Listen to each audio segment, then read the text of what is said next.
afternoon, everybody. I will give everyone a couple of minutes just to, because sometimes it takes the audio a couple of minutes to catch up. I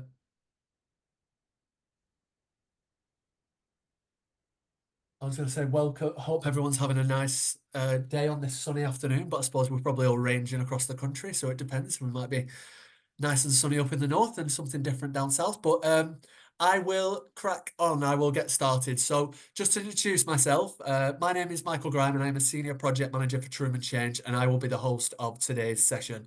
So I just want to formally welcome you to our March 2025 edition of our Change Chat. If you've not been to one of these before, the way that they work is that we will pick a particular topic, pull together an excellent panel, which we have done today, and the panel will then give you tips and expertise on that topic. What we want and we really like are these sessions to be very informal, and we try and make them as interactive as possible. So if you have any questions throughout, please feel free to unmute yourself, turn your camera off, put your hand up, or put a question in the chat, and I will be monitoring any questions in the chat or any hands that go up. But like I said, please put your hand up first, and I will come to you rather than just shouting out.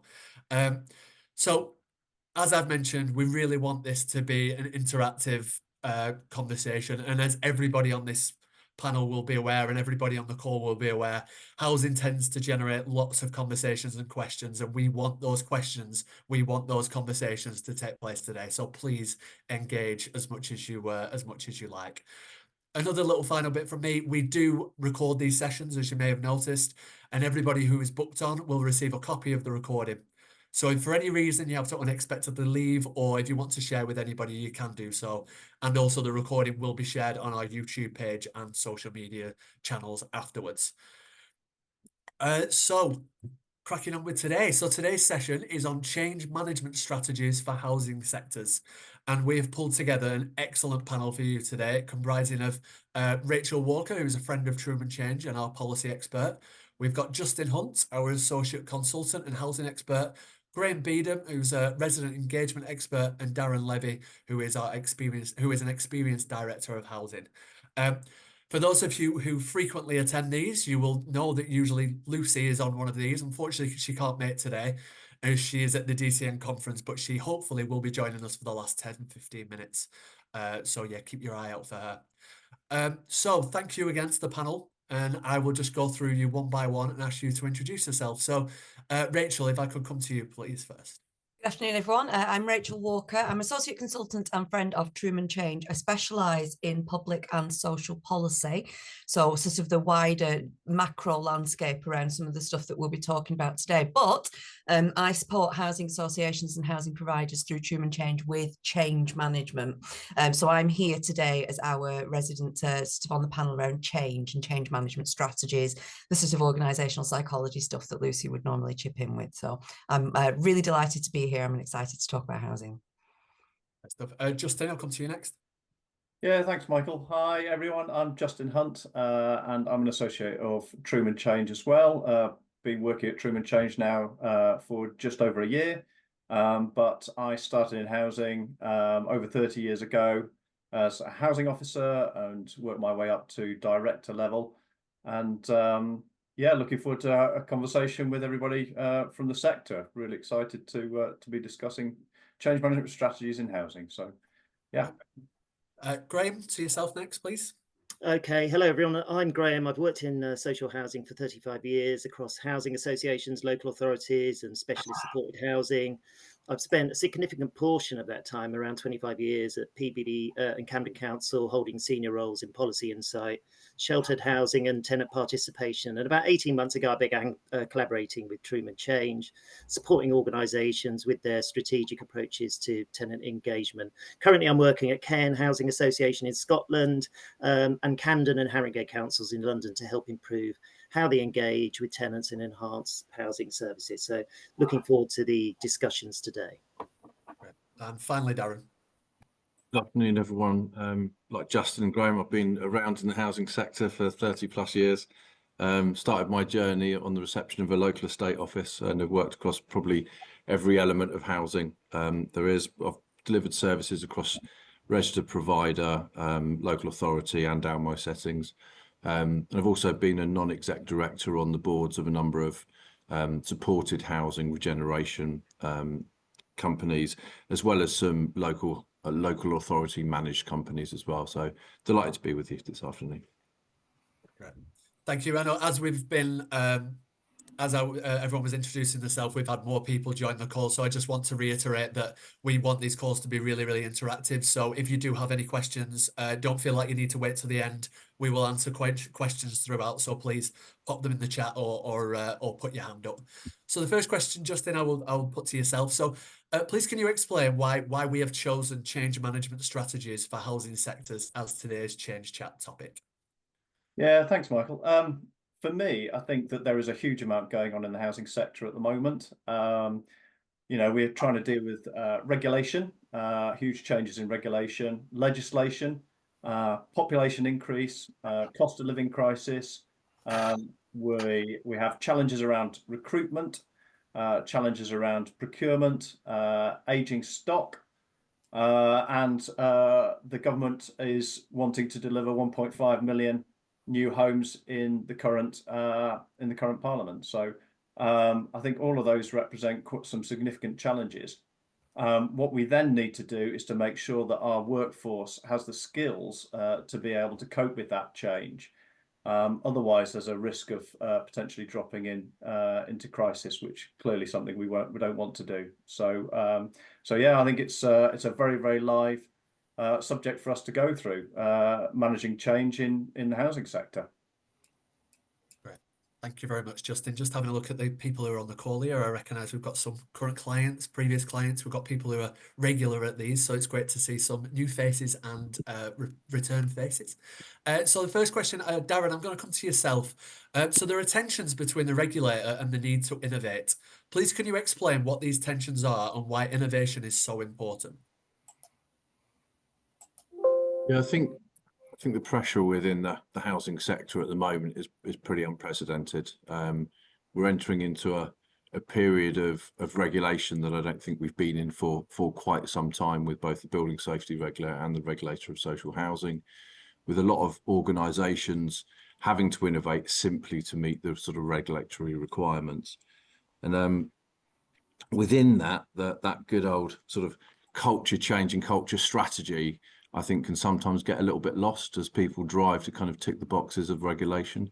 And I think that tension for organisations during the journey of transformation, I think, is really challenging now. There was always that quote 20 years ago of culture eats strategy for breakfast, and I think lots of people on the front line used to drive with that sort of in mind. But I think these days that sort of journey of both regulatory requirements and compliance alongside the kind of cultural journey is the tension that people have to manage very, very carefully, and putting even more emphasis on the strength and quality of the leadership and that tier of leaders and managers within the organisation to meet all of those challenges. Great stuff. Anything that you'd like to add to that question, Justin? No, I think welcome Graeme and Rachel's views on that one before I chip in. Yep. Rachel, I'll come to you next then, please. Thanks. I think it's a really interesting point you've just made there, Darren, and I've written it down sort of in terms of the regulator driving change and then bringing culture into the mix. I think one of the risks, not to be, Debbie Downer on all of this, but the risks here is that we end up with a culture that's driven by regulation. And when we've got a regulation-based culture, we end up with regulation-based people who don't think flexibly, who don't treat change in the same sort of way that we do. And we become those automatons, don't we, of regulation. And I have a revenues and benefits background. So, regulation it runs through revs and bends like a stick of rock. But once it can destroy a culture, and we become the bureaucrats that the public think we are, which is not true. It takes the humanity out of the culture that we're trying to develop, and it could stifle creativity. So I suppose kind of I'm really interested in where the change comes from, because if the change is coming from a top-down regulatory sort of pressures to do things in a very specific way, there's a real risk. And that's why change management is so important and why we can't forget it, because facing the change that we need to face, with it being done to us as a sector, we really do risk becoming regulation-based cultures. I don't know if anyone's seeing that in what they're in their housing sectors, in their housing departments at the moment, but it's something that I'd be a bit concerned about. Yeah, I think there's a there's a need for that kind of behaviour, values piece to be right at the heart of any change and transformation. It's just that tension, isn't it, between keeping hold of that while delivering the requirements that the housing sort of sector is under pressure to do, within all of the financial constraints and housing need challenges and all of the other stuff that's sort of coming in as well. And I think that creates a challenge that I don't think the sector's quite experienced in that way before, and everybody's having to adjust and adapt to that now. And programming of transformation is becoming more and more important, so you don't lose sight of any of those strains. I think without the cultural changes, I mean, we know without cultural changes, change doesn't stick.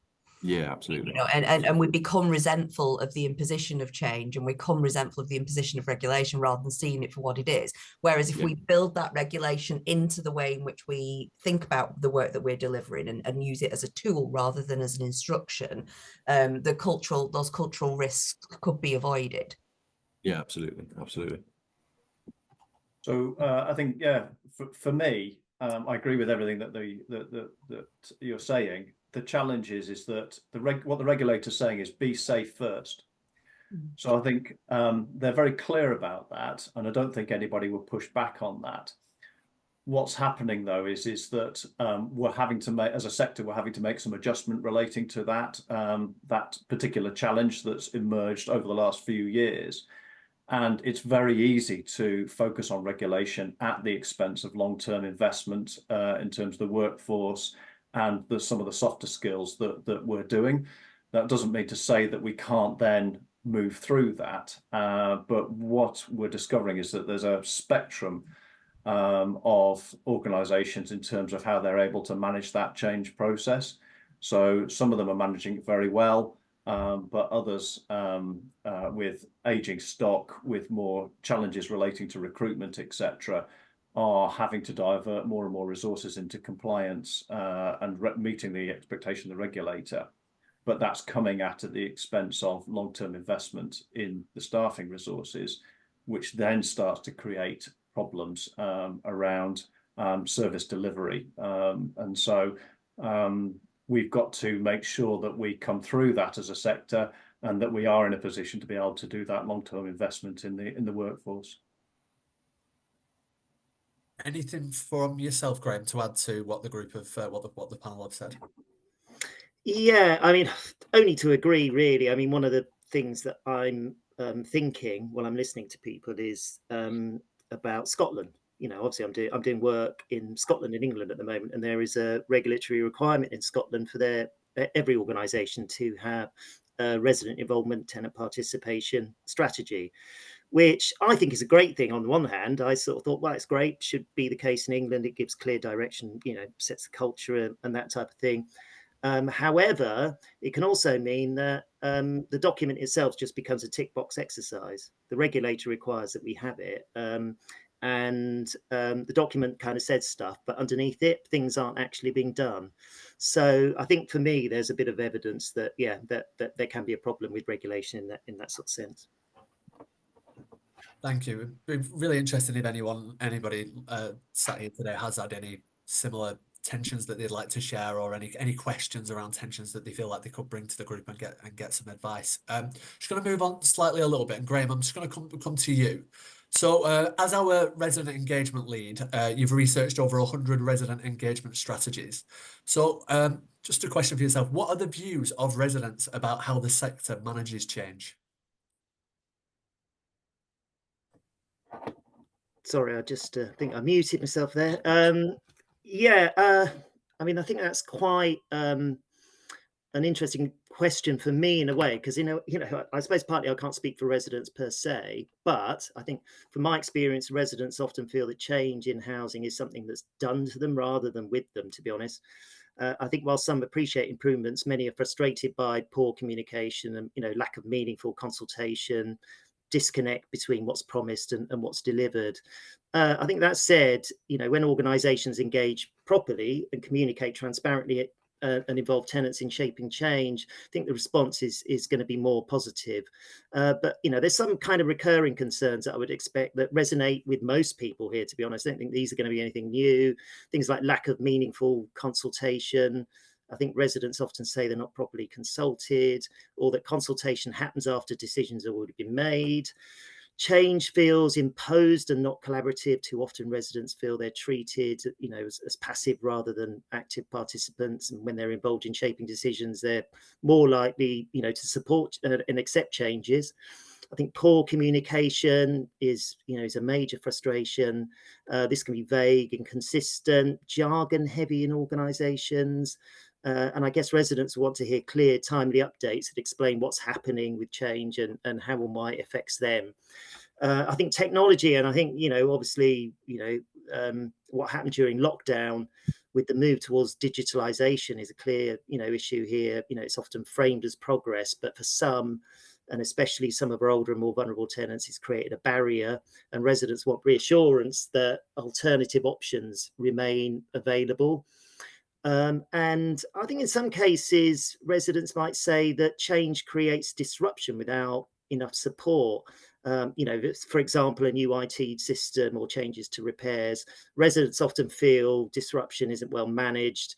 And, you know, those less digitally confident may struggle. And I think, you know, residents will expect clear guidelines and on the type of, you know, and you know, how to manage change in that type of situation. I think one of the big trust issues for me comes down to over-promising and under-delivering. Residents notice when changes don't lead to improvements they were told to expect. For example, district offices closing, centralised services that then didn't work, and then they changed the name to setting up community hubs, which is one of the things I kind of hear nowadays. And lack of accountability. I think if things go wrong, residents want to know who's responsible and how they can challenge decisions. And if there's no clear way to escalate concerns, then frustration builds up. So yeah, sort of kind of a bit negative. I mean, I think there are, you know, if change works well, involvement, you know, can lead to better outcomes. When tenants have a genuine choice in decision making, the solutions are more likely to meet their needs.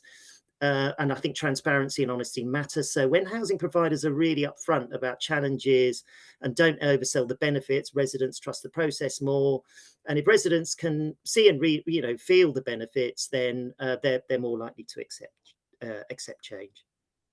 Sorry, a bit of a long-winded answer there, but no, it's fine. Justin, you got any Justin or Darren, any thoughts for what Graeme said? Any of your experiences that kind of agree with that back up Graeme's statements there? Yeah, I'm happy to go unless Darren wants to come in. I think one of the points that Graeme was making was relating to the move to digital. So I think probably everyone on the call recognises the importance of digital in the world that we live in. It has huge benefits. I think that in our sector specifically, there is a risk relating to the use of digital, purely and simply because the vulnerability of our residents is now increasing and has done for a long period. They have very complex needs. We have a workforce which has to make subjective decisions. And I think that there is a challenge relating to becoming too transactional. I think as a sector, there is a risk of reaching for the digital solutions or the transactional solutions. And we have the potential to de-skill some of our frontline staff as a result of that, so that we're not able to pick up on some of the more complex issues. And when you look at some of the Housing Ombudsman maladministration findings, or even some of the problems that we've experienced as a sector, a lot of that comes down to a deteriorating relationship between us as a landlord and the tenants. And it's really important that frontline staff, particularly housing officers, do have that connection with their tenants. And I think that that's something that we're probably not doing as well as we used to. Right. Yeah, I think also there's a subtlety there and a nuance, isn't there, between that there's a difference between sort of communication, consultation and real engagement. I'm doing some work on some quite challenging sort of estates at the moment, pulling together kind of future development and potential regeneration programs. And actually, the key to unlocking that has been, sitting down around the table with local residents and understanding from their view what they want to see and what they want to do within the estate. So that kind of real co-production, that real kind of engagement, rather than just kind of informing and consulting, actually sitting down with people and spending the time listening.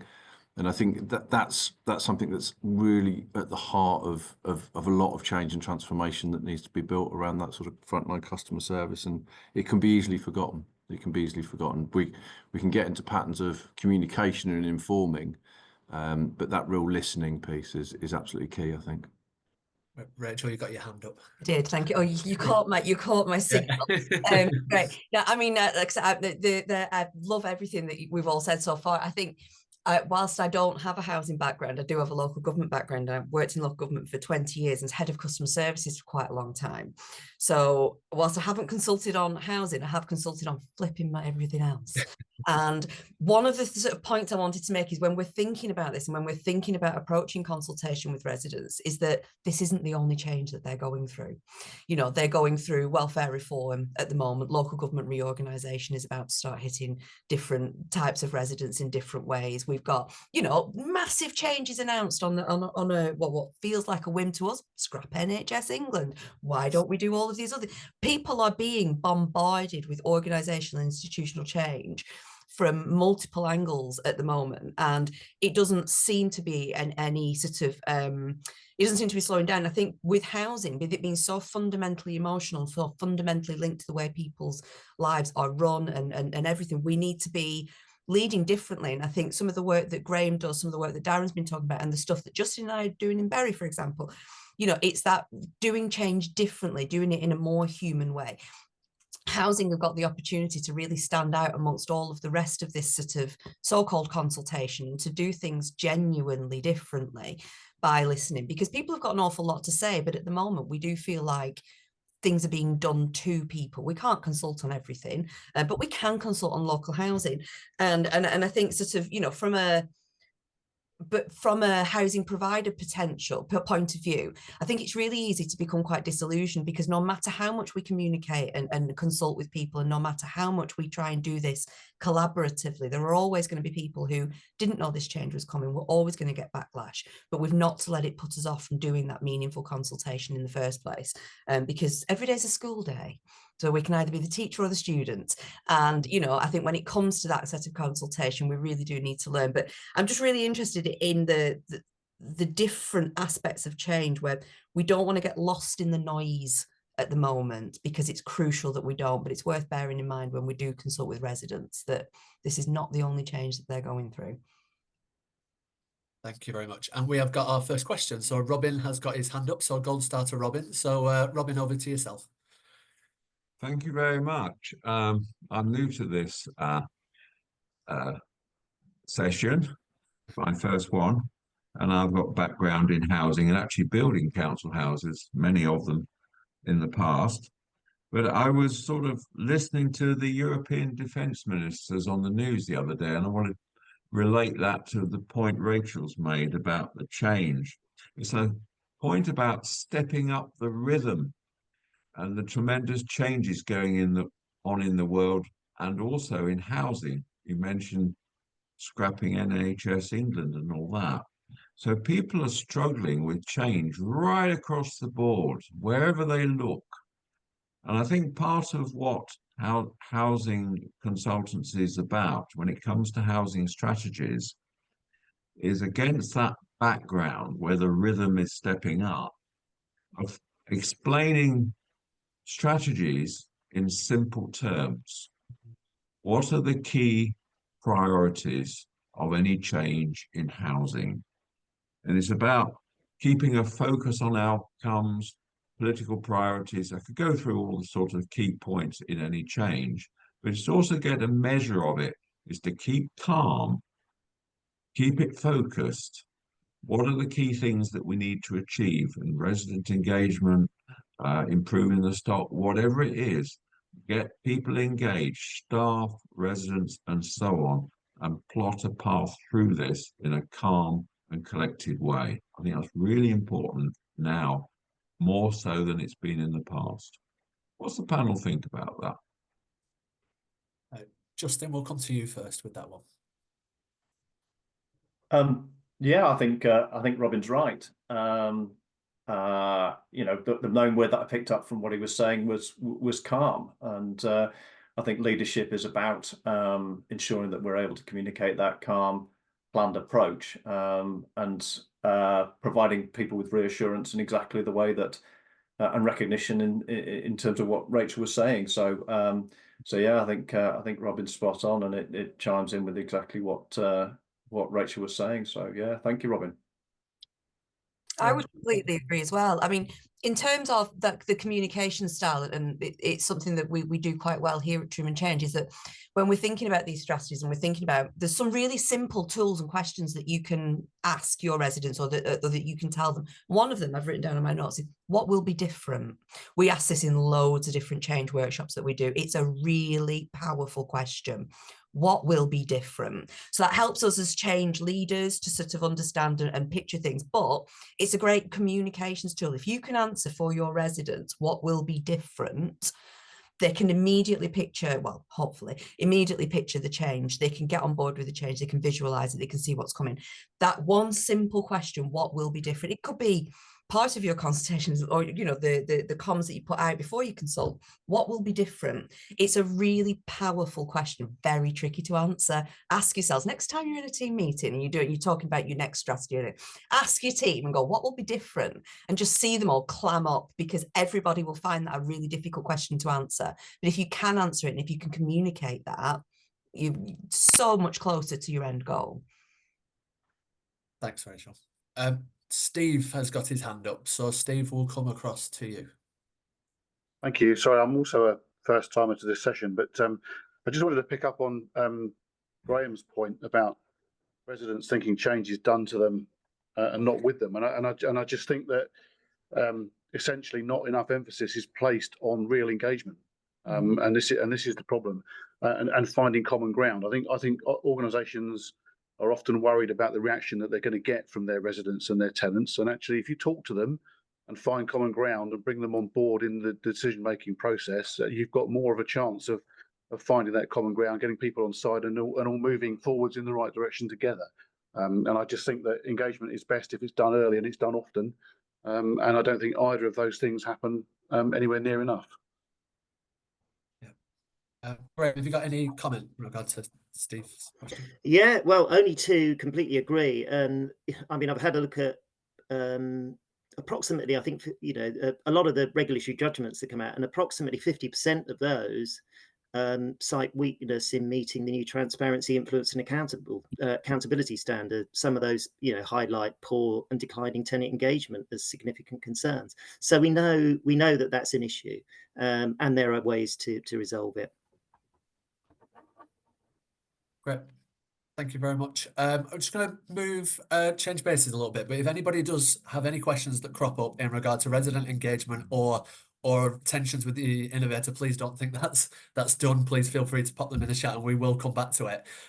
Rachel did mention that we've been working with Bury Council recently, and I am delighted to say that Kate Waterhouse is on the call, who we're currently working with at Bury.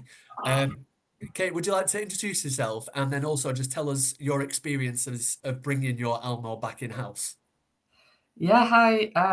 Good afternoon, everyone. I'm Kate Waterhouse from Bury Council up in Greater Manchester in the northwest. Joined today by some of my colleagues as well, who will hold me to account if I'm saying anything that's not true. Yeah, so part of the team in Bury Council who managed the in-source of our arm's length management organisation, Six Town Housing, last year. We'd had an Almo for over 10 years. And in the March 2023-ish the chief exec of the Almo retired. And so it seemed like a good opportunity to have a look at the delivery model for housing in Bury as part of our, I guess, 10-year strategy that we have for developing the borough. We call it our Let's Do It 10-year vision, which is a tribute to our beloved Victoria Wood, but is a good message as well about cracking on with things. Which we did. We had a service review. Recommendation was that there would be benefits for bringing the housing stock back into being managed by Bury Council. And so we set out a plan to do that over a nice 12-month period. We then had some issues over the summer where we had an interim chief exec in over the housing, Six Town Housing, who identified some compliance issues. And we had to do a self-referral to the regulator.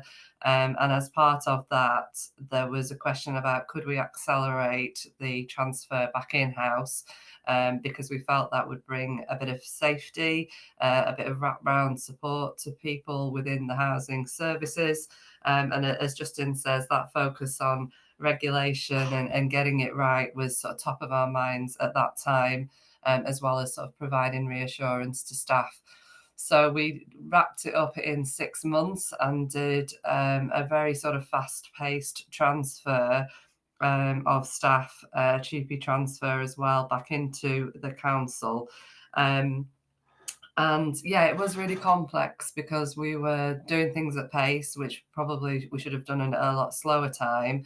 And we changed the emphasis of what we were going to do. So whereas we would have looked at more service improvement prior to transfer, had we had a bit more time, we sort of flipped it and said, let's just focus on landing the plane, making sure everyone disembarks safely, and then we will do that service improvement and redesign work.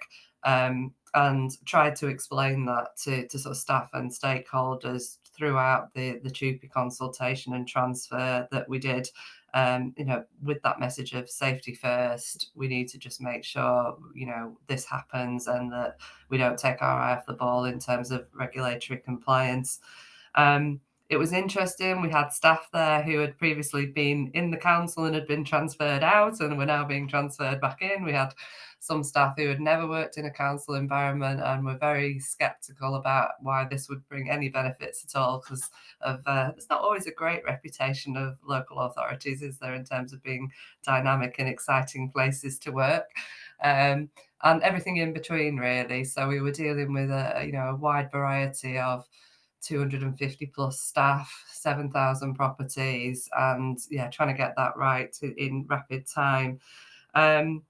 Absolutely, we were hit time and time again with that question Rachel's just mentioned. What will be different? Why are you doing this? Just leave us alone. And as part of that, we obviously did our test with tenants. And I think it was over 2/3 agreed that they wanted to see the stock transferred back to the council. And so why is the next question. And there was a clear desire for service improvement, the things that matter to tenants around getting their repairs done, dealing with ASB, getting their voice heard, they felt would be done more effectively within the local authority, which was nice to hear from a local authority point of view, but also a challenge in terms of we have to deliver against that. So we tried to be honest and upfront with staff about saying we're doing this for those reasons.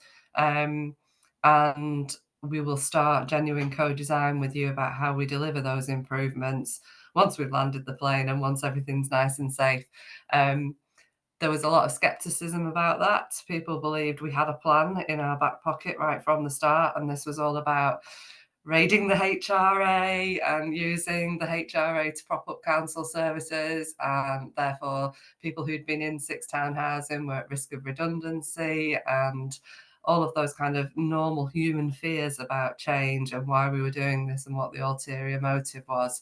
So spent a lot of time trying to address those concerns and to be as open and honest as we possibly could throughout. But staff needed to be part of that change and needed to understand and believe that themselves. And that's where we worked with Trueman Change as our partner to build that from, every aspect of staffing have been involved.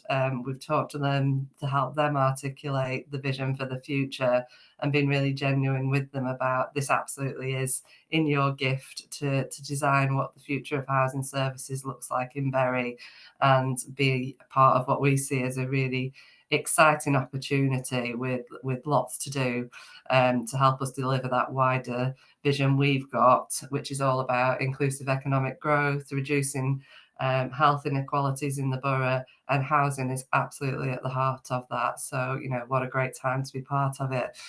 So we're into year 2. We are moving at pace again in terms of those service improvements and working with Trueman Change to move forward on our OD culture change plans now. And I'm delighted to say we do feel like staff are more engaged. I have more members of the team coming and talking to me about things that they've done, things they've been involved with, ideas they've got, which is brilliant. And one of them even was brave enough to accept the invitation to come and, at very short notice, i.e. 10 seconds, come and talk to the senior leadership team meeting about some work they'd been involved with on the repairs side that was already bearing fruit. And it was just great to hear it coming from a member of staff who probably wouldn't even have been brave enough to come and talk to me a year ago, but absolutely has faith now that we want to engage with staff and do this properly. So yeah, that's who we are. That's where we're up to. We've got loads to do, especially on tenant engagement. So I listened to that bit with interest, but we're getting there, and yeah, happy to answer any questions or tell you any more if that's useful. Thank you, Kate. Thank you. That's really interesting, and I've obviously been a part of the work. Really enjoyed working with you and the team, and Justin has been one of the main person from Trueman Change getting involved. So, I don't know, Justin, is there anything you'd like to add to what Kate said, or anything you'd like to go into a little bit more detail on, or anything at all? No, I think I'd encourage comments and questions coming in from the floor. If anybody would like to put their hands up and put the camera on, then we welcome that. But yeah, in the meantime, the focus working with colleagues at Bury, with Kate and other people that are on the call, is to make sure that it was workforce led. It's come out during the earlier part of the chat.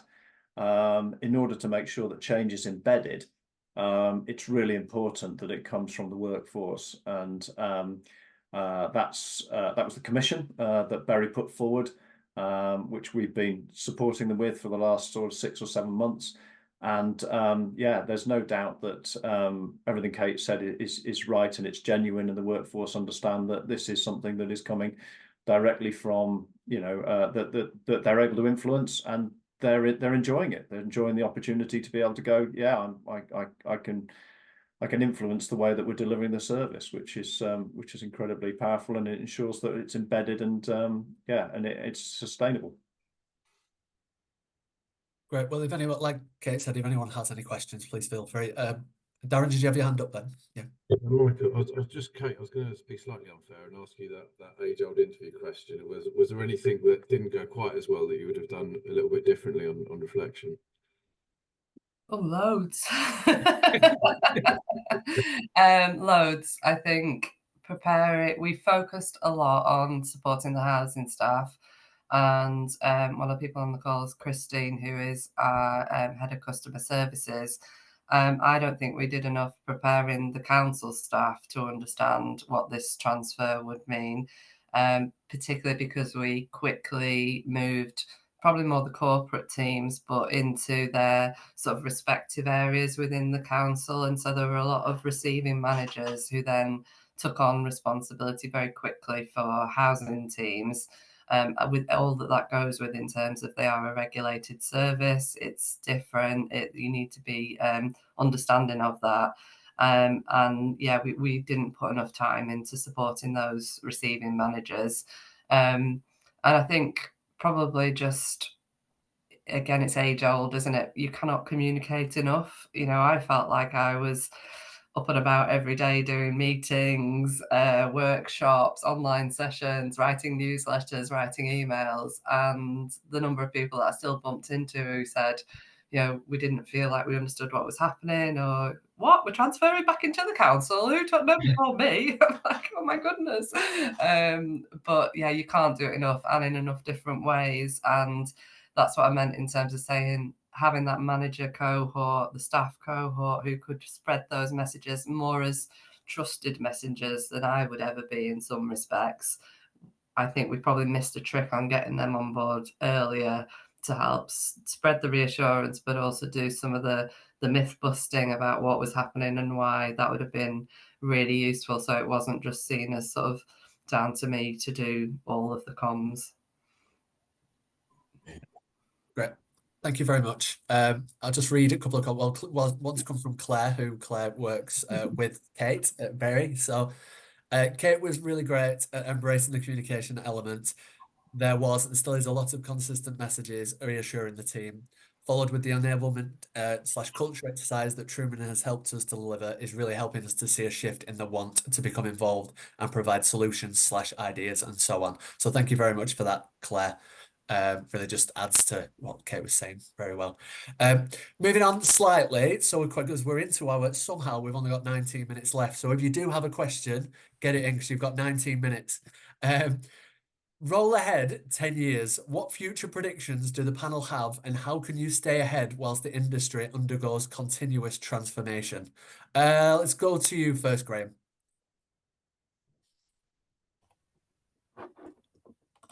Blimey, that's a question, isn't it?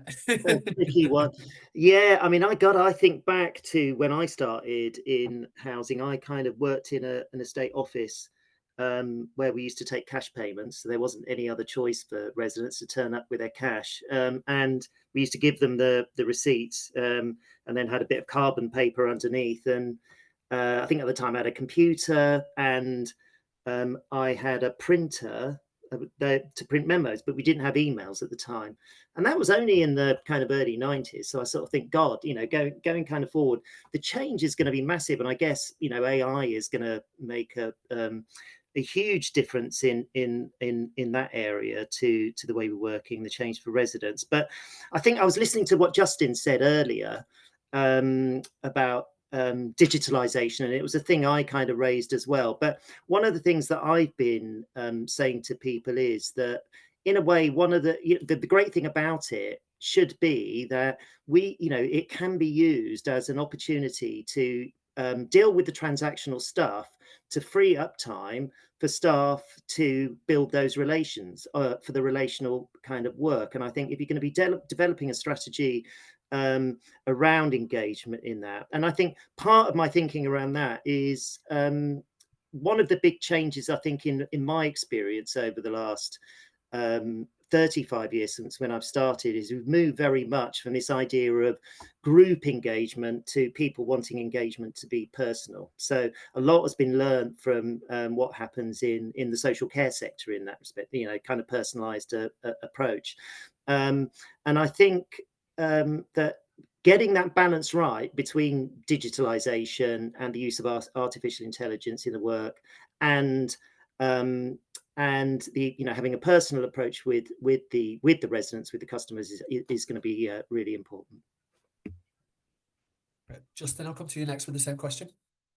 Yeah, and I'd like to follow on from what Graeme was saying. Essentially, what will happen in 10 years is probably different to what I'm about to say. But what I'd like to see happening is that the cycle relating to face-to-face engagement between frontline staff has gone round in a circle. So for me, I think that the relationships that we were able to have between the landlord and the tenants was very personal when I started, and it was at the time when, as Graeme says, you know, we were starting to become more technology based, and I think that we've moved into online interactions and contact centres, etc., to that more transactional relationship.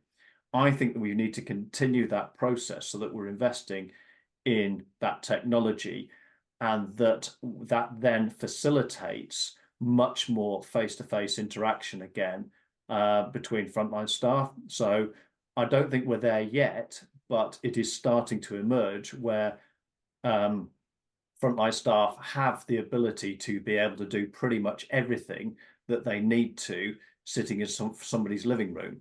And so that enables that relationship to manage and to be managed face to face, so that me as a housing officer can say to Mrs. Smith, what is it that's going on in your world? And I've got the tools to be able to interact with Mrs. Smith over a range of different issues, rather than potentially signposting them back to contact centres or other part of the public sector.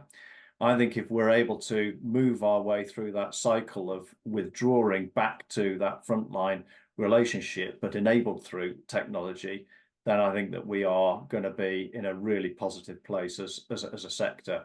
And going back to what Kate said in terms of some of the drivers around bringing the Almo back into the council and ensuring that housing was integrated as part of health and the wider public sector services, I think that that'll all start to happen once we're able to focus on that as a direction. Darren, have you got anything to add? Yeah, I'll have one point on technology and then just one point around organisational development.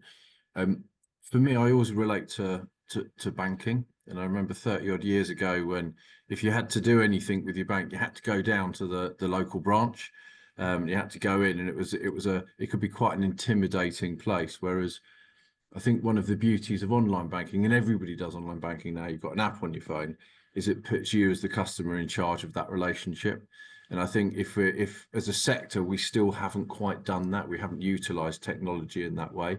And I think over the next 10 years, it would be great to see people become in control of their relationship with housing organisations through using digital. And then obviously the housing organisations being able to spend their resources on that sort of one-to-one contact where it's required. I think in terms of organisational development and change, Justin alluded to this earlier, we're in a position where there's a huge shortage of skilled fire safety engineers and fire safety officers out there. I know in private sector licensing teams can't find environmental health officers across the country, and we're seeing huge shortages across many of the sort of traditionally sort of technical and skilled elements of housing organisations. So it's time to grow our own again, I think. That kind of investment in apprenticeships, investment in training programmes, investment in staff development has probably never been so important, and there's a real opportunity for organisations to grab that sort of firmly and start growing their own. It'd be lovely in the next 10 years to see that next generation of people that have been grown within the sector come through and start to fill some of those resource gaps that we're seeing now. Rachel, anything from yourself, and maybe teasing in the local government reorganisation and all that kind of all that jazz. All that jazz. Yeah, I mean, we're looking at potentially a massively different landscape, a massively different footprint for the areas in which we deliver. You know, we're looking at different relationships with new organisations. We'll still be talking about local government reorganisation. We'll still be calling it the early days of local government reorganisation in 10 years' time, let's face it. But, you know, we are looking at a different footprint, different relationships, different corporate structures. We're looking at different responsibilities for combined strategic authorities. And the devolution agenda is putting decision-making in different hands, you know, so we're dealing with things regionally and locally rather than nationally. I guess for me, not working ostensibly in the housing sector, but within local government, one of the biggest sort of things we need to deal with now so that in 10 years' time we do have a better outlook is looking at these really macro drivers that are driving a lot of the issues that we have in housing, and that's poverty and inequality. You know, so unless we build more houses, the housing crisis will continue. Unless we, you know, give people more money or improve employment and health, we are still going to be, like Justin said, we're not going to be those sort of like landlord relationships with people. We're going to be the social worker, we're going to be the care person, we're going to have all of these different hats that the staff at Bury are telling us about. So I think, you know, we've got an opportunity to go one of two ways. We can genuinely build all these houses and take away pressure from temporary accommodation, which helps housing in no uncertain terms. But, you know, sort of we need to, that's the direction of travel unless we do something really big about it now. So taking it away from housing slightly, I know that, but you know, we could continue down this same doom-ridden path of no housing, not enough housing, or we could really build, and hopefully in 10 years' time, we'll have better governance structures created more for local populations, we'll have more housing and we'll have better housing. And hopefully that's the direction we are going in. But I cannot wait to see these houses popping up, because only that really will alleviate some of the pressures that we're talking about. We can become experts at change, but unless the fundamentals are there, we'll just be really good at change, but without anything to change. Thank you very much. A couple of comments from the chat. Ashley Lewis has said Darren, absolutely spot on, Darren, in response to what you were your remarks earlier. And then Robin has said the impact of AI should bring benefits in many areas: legal and policy interpretation, manuals and guidance on procedures, will empower frontline staff in terms of expertise and access to expertise across a wide range of issues. Key issue is how to bring benefits of AI into housing strategies, which I think the panel have kind of answered with that previous question. And Robin has got his hand up, so over to you, Robin. Thank you. I'm just thinking about, we're talking about housing strategies and the point about how we're going to build houses. At the moment, we have a housing shortage, and that's quite common over the generations. How are we going to tackle it, though? And what sort of standards of housing? A lot of temporary housing is being created from old office blocks, and it's often substandard relative to new build social housing. So we're talking about building 1.5 million houses. I don't see the financial plan for housing associations or local housing authorities actually getting involved on this big issue at scale. So has the panel got any thoughts about how we might go forward with decent standard social housing over the next few years? Thank you. Justin, you were muted first. Thank you, Robin. Just so I'll go to you. Well, no, I think Robin has just asked for the next change chat topic there. Personally, I'm looking at the amount of time we've got left within what it is we're able to do, and he's just introduced a whole new subject matter that could take us on for another hour. So I might just duck that one, Robin, and suggest that that's something we all congregate back again in order to be able to do, because I suspect there's an awful lot that we could say about that. So unless other colleagues on the panel wish to take up that one and run with it. Cash and funding. It's all about, central government cash and funding. A lot of registered providers and housing organisations are struggling with the capital outlay required for fire safety retrofit, which is taking up that capital headroom. You've got land values, especially in some of the cities, which are making viability, construction costs impacting, on all of those viabilities. So it's all going to come down to the funding that's made available, isn't it? I think it'd be interesting to see how the changes in planning that are proposed impact as well on streamlining. I was listening to a really good conversation on newts and how they impact on development programs recently, and also back licenses. So it'll be interesting to see how the changes in planning impact, but it's going to come down to cash funding and government grants, I would imagine. Great stuff. Thank you. I'd like to say that Lucy has joined us as well. Hi Lucy. Don't know if you just want to say hello. Hi everyone. I'm sorry I've not been here for the whole call. I do try and make all of our change chats, but I'm at the District Council Network conference at the moment, and this clashed with, there's just been like a panel discussion about change. So as you can imagine, local government reorganisation is dominating here yesterday and today. But yeah, there was a panel discussion all about leading through change. So I thought, well, I'll rush at the end and just try and get the last 5 minutes of this. Great. Well, lovely to see you. So as we enter the last 7 minutes, I'll finish this with kind of how I always like to finish. So I'm going on each member of the panel. Is there one main takeaway that you would like for attendees to take away with them today? Justin, I'll start with yourself. Yeah, I think make sure everything happens from the workforce led, and that requires real investment in building those relationships, focusing on what Darren was saying just now, growing your own, so that people feel as though they've got the skills to be able to respond to a very quickly changing environment. So if we invest in that area, give them the skills that they need so that they feel as though they can lead their own change and respond to that, then I think that the sector will grow and manage that change process with strength. So that would be my takeaway. Yeah. Graeme, I'll come to you next. Yeah, I mean, obviously, because the theme around my piece has been engagement, I think I've heard it mentioned a couple of times, is, the importance of a strong approach to co-production with residents in the approach, customer voice being central, and this thing about sort of getting the balance of digital AI and engagement, relational engagement, kind of right going forward as well. Correct. Darren, to yourself. Yeah, I think that point around continuing to listen to the people you're delivering services for, and making sure as you drive change or transformation, you've got built-in forums through which you can hear whether it's being successful. We can all sit in our boxes and in our glass towers and tick the boxes of change, but actually if it's not making a difference or improving services for the people who live in the homes we're providing services to, it's not having the output you need. To always concentrate on the output as well as the process. Yeah. Finally, Rachel. Biggest takeaway for me will be that really simple question: what will be different? Ask your teams what will be different, but also communicate to your residents and to your staff what will be different.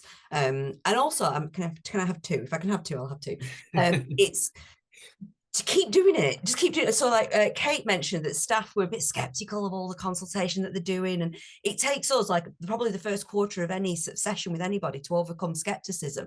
So if you continue to do it, it's not about one perfect consultation, it's not about one perfect change, it's about doing it repeatedly and often enough that your residents will engage with you. They trust that it's genuine engagement. It's not one and done. Don't overstress yourselves with one perfect change or one perfect engagement. It's about repeatedly showing up and showing that you're willing to listen, and everything becomes a lot smoother then, and you can skip the skepticism then. If you can leapfrog it, absolutely brilliant. That's where you want to get to. Right. We have had one more comment which has just come through from Stanley, which says a well thought out strategy which includes clear communication, stakeholder engagement and risk management is essential for a successful implementation of change. And Rachel's nodding her head, so I think she's in agreement. If the panel haven't got anything that they'd like to add, I will draw this to a close. Don't look like we've got any further questions. So just want to say thank you again to our excellent panel for joining us today. And I also want to say thank you to Kate as well for joining in and sharing her experiences of working with us and everything going on in Bury. So before we finish, I just wanted to give you some dates for your diary for future change chats. On the 14th of April, we have local government reorganisation. On the 23rd of May, we have organisational psychology in public sector services. And on the 27th of June, we have service reviews and evaluations best practices. I am just going to put the link in if anyone would like to book themselves on then. Also, if you've enjoyed today, there are several more change chats available on our website, which cover topics such as comms and engagement, culture change, and service reviews, where we did actually talk about housing, which was the latter part of last year. So next steps, as I mentioned, you will now receive an email which will have a copy of the recording and which has just been added. You will receive an email which will have a copy of the recording. And I also just want to make you aware of our sister company, Reimagine Events. And this company is hosting its first event on Tuesday, the 24th of June. So these events are designed so that attendees come and work on specific change issues, and they aren't your typical sit and listen conference. The agenda is currently being pulled together. And if there is interest, then one of the topics will be on housing. So I will put the information. I don't know if Lucy's got anything further to add on that, but I will put the information within the chat. Just because we have still got like 60 seconds. So those of you that know me will know I spend a lot of time at conferences like today. I'm a bit bored of going to events where I'm being talked at constantly. And I got together with my business partner, Kat, who coincidentally is sat in front of me right now. You can come and wave at you. We are both a bit bored of going to events where we talked at. And I think that there's something about creating a space for people to come with their colleagues. So come in groups of, 3 to 8 people to work on a specific change. And what we'll do is we'll give you multiple perspectives. So what if you looked at that change through the traditional project and program management mindset? What if you looked at culture? What if you looked at engagement? And then we'll do some specific topic-driven workshops in the afternoon, which we're currently looking at AI, local government reorganisation, and potentially housing if we get enough people from the housing departments that want to come as well. So yeah, if you're interested, I think Michael has just posted it into the chat, but do reach out to me as well. If that doesn't quite make sense and you want to understand it a bit more, then happy to have a conversation. Yeah, thanks, Lucy. Yeah, the links on for the website, for the organisation's website and for how to book have gone into the chat. So finally, just want to say, if anyone would like to have a chat with any of the team or panel or Lucy about anything Trueman Change related, please get in touch and that can be arranged. So there's some lovely messages coming in, all for the panel, everyone saying thank you, really enjoyed it. So thank you everyone for your time today, and enjoy your weekend.